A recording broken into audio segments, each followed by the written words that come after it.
The journey back to Kareth 9 was long, but it was different this time. The human crew worked alongside Lyra and Sela, not as distant observers but as partners. The research ship hummed with activity. Engineers adjusted Valeri technology, while human scientists adapted it with their own methods. Every small success brought smiles and renewed energy to the sisters. Sela had regained her strength completely. She moved through the ship with a light step, curious about every human invention. Tiny things fascinated her most. A self-filling water container, a device that measured wind currents, and a small cube that projected moving images of distant stars. She laughed often now, a sound Lyra realized she had almost forgotten. Lyra herself felt a quiet thrill. Watching the humans work together, argue gently over details and then resolve problems with ingenuity and patience, she understood something fundamental. Strength did not lie in perfect technology or unchanging systems. Strength lay in the heart, in persistence, in creativity, and compassion. And humans had all three in abundance. After weeks in transit, the battered Kareth 9 came into view. From orbit, it looked smaller than in memory. The twin suns still burned, but the light was muted over gray deserts and cracked seas. Smoke rose faintly from old cities, and the towers were jagged skeletons. Lyra swallowed hard. "It is worse than I remembered," she admitted. Sela put a hand on her shoulder. "But we are not alone anymore. We have help." Arya Holt, standing at the human command console, nodded. "We can't promise immediate miracles, but together we can make a difference. We start small, stabilizing the energy cores and restoring ecosystems, then expand outward." Landing the ships near the old capital was careful work. The ground was uneven, the ruins unstable. Yet humans moved confidently, scanning, adjusting, and clearing paths without fear. Lyra noticed how they laughed softly when things fell apart, not with frustration but with curiosity. They treated mistakes as lessons rather than failures. The first weeks were filled with labor. Valari engineers showed humans how the cores worked. The humans, in turn, explained their adaptive methods: flexible energy conduits, emergency converters, and self-repairing circuits. Every suggestion was considered. Every idea was tested. Sela worked tirelessly alongside them, distributing supplies, checking data readings, and recording progress. She spoke often with the human scientists about plants and life forms, learning how they engineered resilience into seeds and ecosystems. She had never imagined growth and beauty could be restored to Kareth 9. The first real breakthrough came unexpectedly. Lyra and Dr. Lena Park were inspecting a secondary energy core that had remained semi-functional. The humans suggested a simple human method. "Let's let the core breathe," Lena said. "We stabilize it, then feed it energy gradually instead of forcing it to full power all at once." Lyra hesitated, unsure if the delicate Valeri system could survive such improvisation. But she trusted Lena. They adjusted the flow, monitored every pulse, and waited. Slowly, almost imperceptibly, the core began to hum. Lights flickered back to life in surrounding machinery. The sisters watched as energy radiated outward, not in perfection, but in harmony. Sela clapped her hands. "It's alive again! We did it!" Lyra smiled, watching the humans celebrate their success. She realized then that hope was contagious, stronger than any energy pulse. The humans suggested another bold step: restoring plant life. They brought seeds engineered to survive harsh conditions and worked with Valari environmental systems to create soil-rich zones. Sela supervised the planting, feeling the soil between her fingers for the first time in years. Small green shoots broke the gray surface, fragile but persistent. Lyra walked among them, observing the humans' careful attention to each plant, each circuit, each tiny step forward. "Your world," she said quietly to Arya, "is not the strongest I have seen, but it is the most alive." Arya shrugged. "Strength is not always visible. Sometimes it is quiet, hidden in persistence, in trying again when all odds are against you." Weeks passed, and Kareth 9 began to transform. Energy flowed steadily through the cores, powering ancient cities enough to make them usable again. Small pockets of greenery spread. The air, once heavy with dust, carried faint scents of vegetation. Rivers that had dried now glimmered faintly under the twin suns.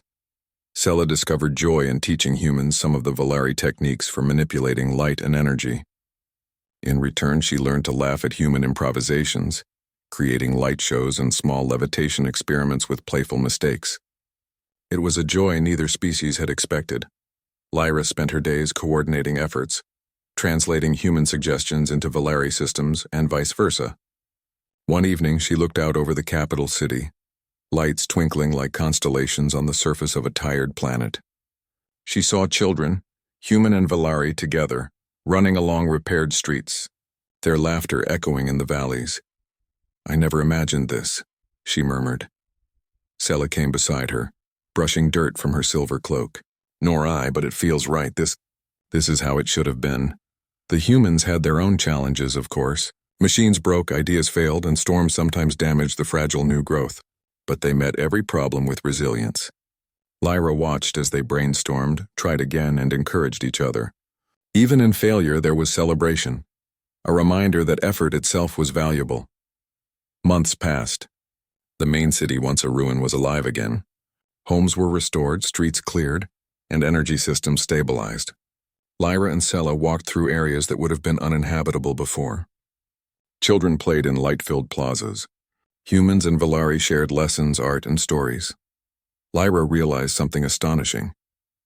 In saving Kareth 9, humanity had not only restored a dying world, but had shown the sisters a new understanding of life itself. Strength was not perfection. Strength was cooperation, persistence, and hope. The final test came when the twin suns flickered unusually, a rare storm that could have disrupted the cores. Humans and Valari worked together, recalibrating the systems, reinforcing energy grids, and monitoring environmental balance.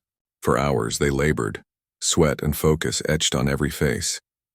When the storm passed without damage, Lyra felt a surge of emotion. They had succeeded. Together they had turned a world once doomed into a place alive with possibility. Sela ran to Lyra, eyes shining. "We did it. Kareth 9, it's alive!" Lyra hugged her sister, feeling a weight lift from her chest. "No, we didn't do it alone, humans. Humans did this with us," Arya approached, smiling softly. "You have strong hearts, Lyra, but your species is stubborn in ways that match our own. That made this possible." Lyra looked around at the city, at humans and Valari working side by side, and she understood. Humanity's strength lay not in conquest or technology, but in perseverance, hope, and creativity.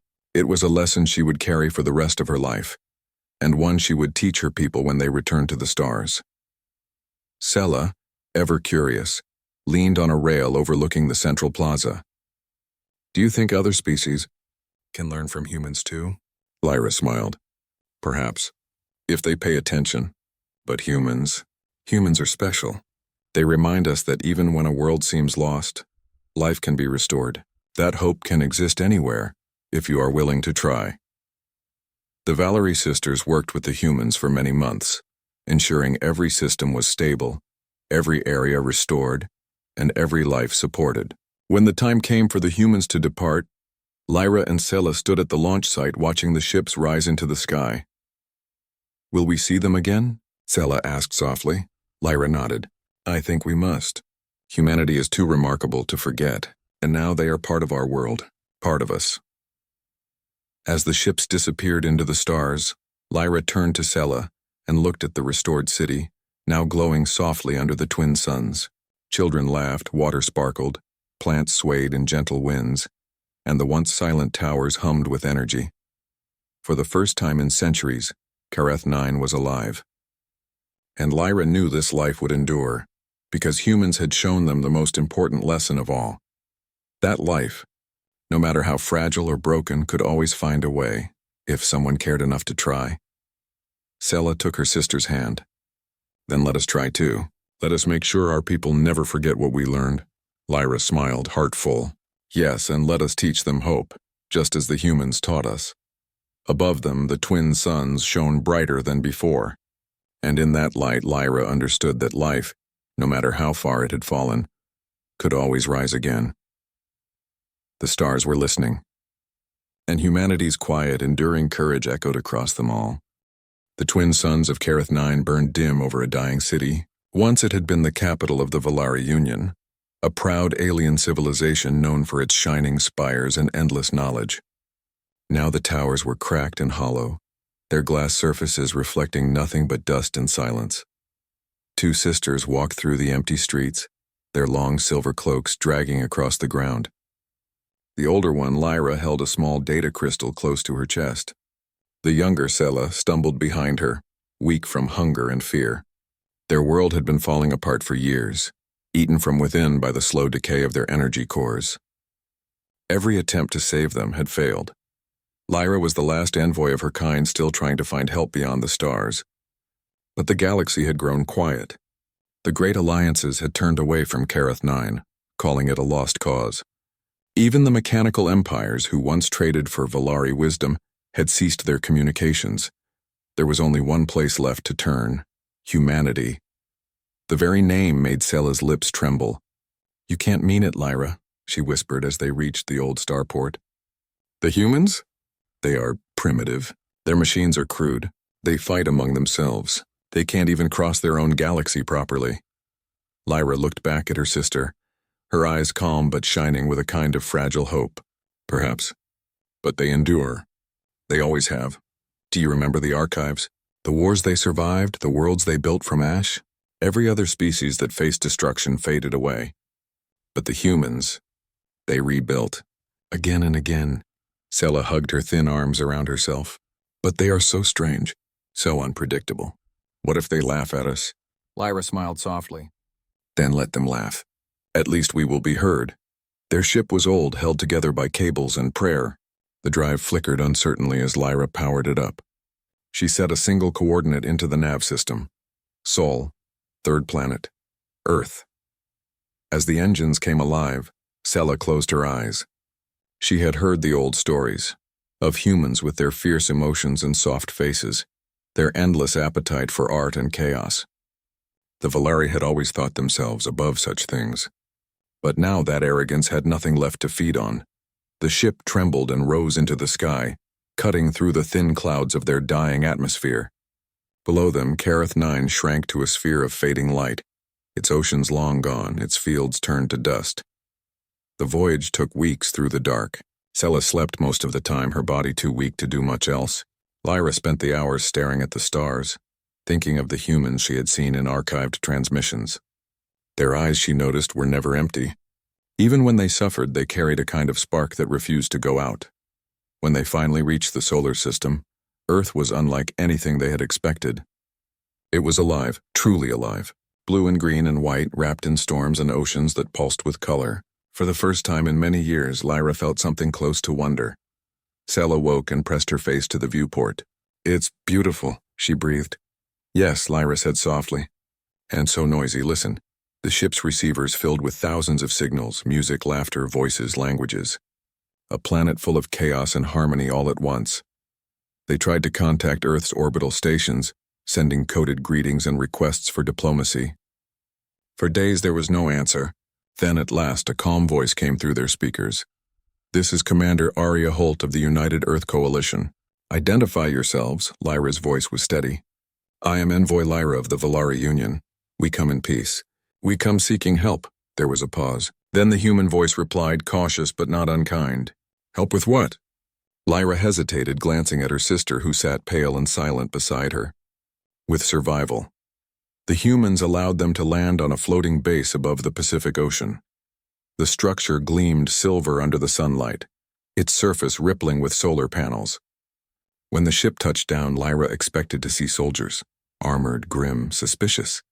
Instead, she saw scientists, engineers, people carrying scanners and medkits. They looked at the Valari sisters not as enemies, but as mysteries waiting to be understood. One of them, a tall woman with kind eyes, stepped forward. "Welcome to Earth," she said. "I'm Dr. Lena Park, xenobiologist.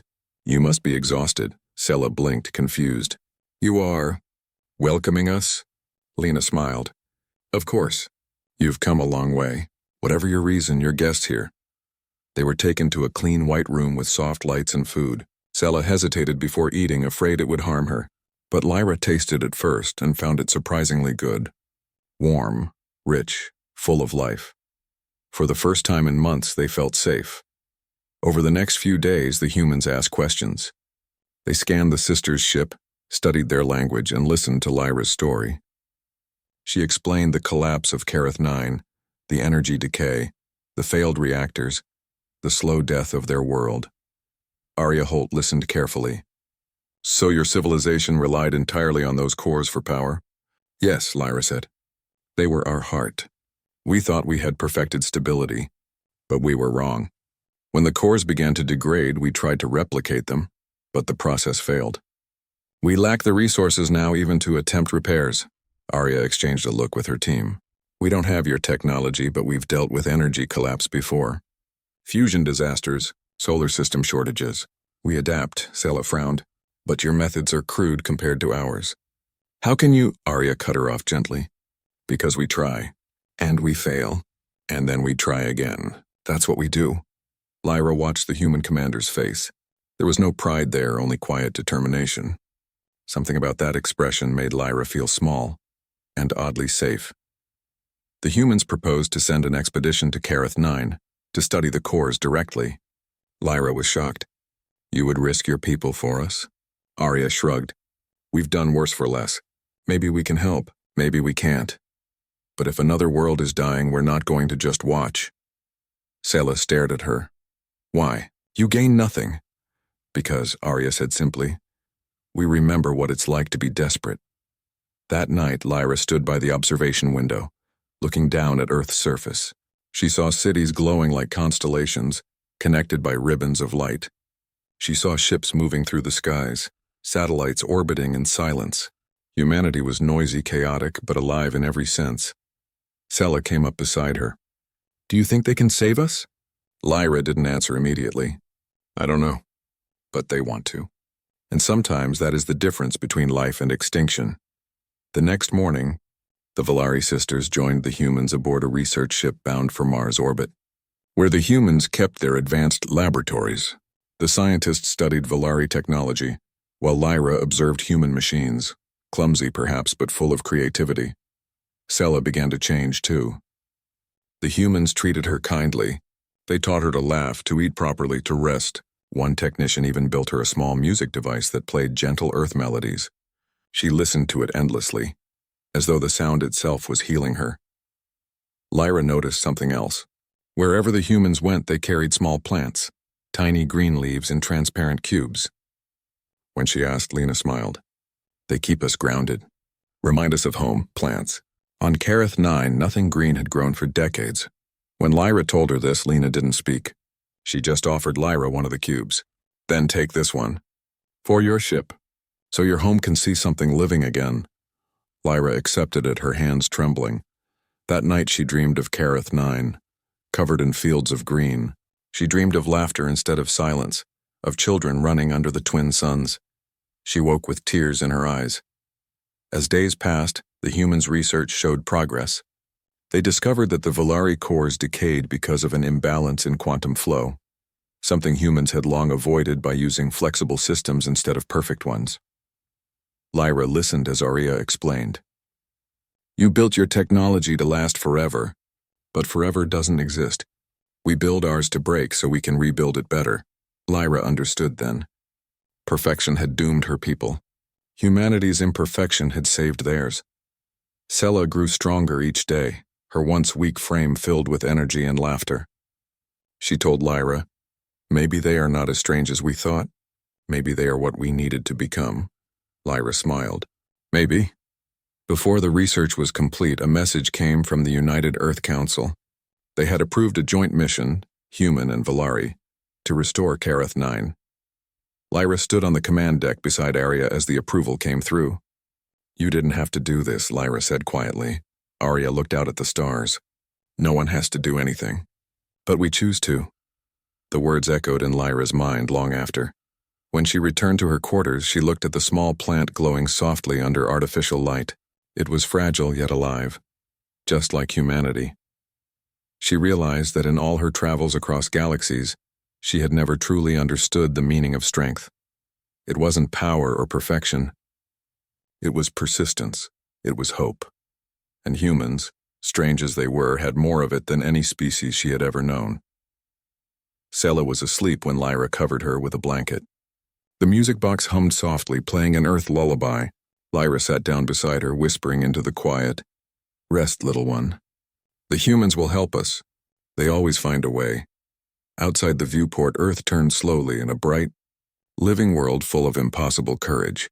For the first time in centuries, Lyra felt that the stars were listening again, and somewhere deep inside her, a spark, the same spark she had seen in human eyes, began to glow.